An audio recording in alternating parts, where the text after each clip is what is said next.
Nagtaboy na naman ang Philippine Coast Guard ng mga barko ng China na malapit lang sa Zambales. At ang isang barko ng China gumamit pa ng nakabibigay umanong acoustic device bilang depensa. Nakatutok si Nico Wahe. Ang malakas na wangwang na yan ay tinatawag na Long Range Acoustic Device o LRAD.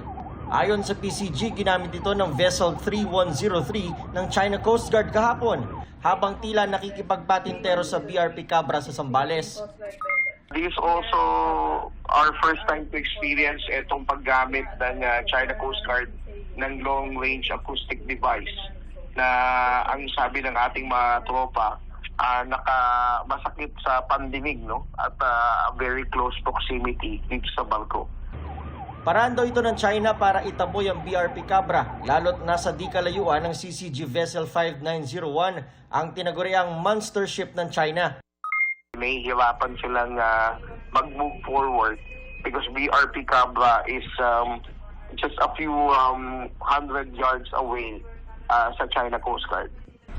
China Coast Guard vessel 3103. This is Philippine Coast Guard vessel BRP Cabra MRRV 4409. You do not possess any legal authority to patrol within the Philippines exclusive economic zone. You are directed to depart immediately. Pero ayon sa PCG, tagumpay nilang napalayo ang mga Chinese vessel. The first day that we monitored the China Coast Guard monster ship was at 54 nautical miles. Ngayon, we were able to keep them away at a distance of 90 to 95 nautical miles. Ayon kay Defense Analyst Dr. Renato De Castro, gray zone operation daw ang ginagawa ng China. Gumagamit sila talaga ng coercive actions, harassment, and other measures short of the actual use of force. No? Although wala talagang paggamit talaga na tinatawag natin kinetic or lethal use of force, nevertheless, this is an indication ng talagang hostile yung action nila, no? Talagang nakakabahala. Pero sa ngayon, hindi pa raw niya nakikitang sasakupin tayo talaga ng China. Paninindak lang daw talaga ang ginagawa ng China, lalo't alam nila na mas malakas sila sa atin. China ang merong pinakamalaking Coast Guard sa buong mundo, 700 ships. China rin ang merong pinakamalaking Navy sa buong mundo.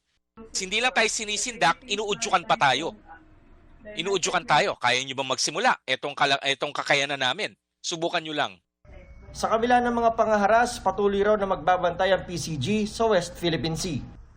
Sinusubukan pa naming makuha ang pahayag ng Chinese Embassy kaugnay nito. Para sa GMA Integrated News, Nico Wahe, nakatutok, 24 oras.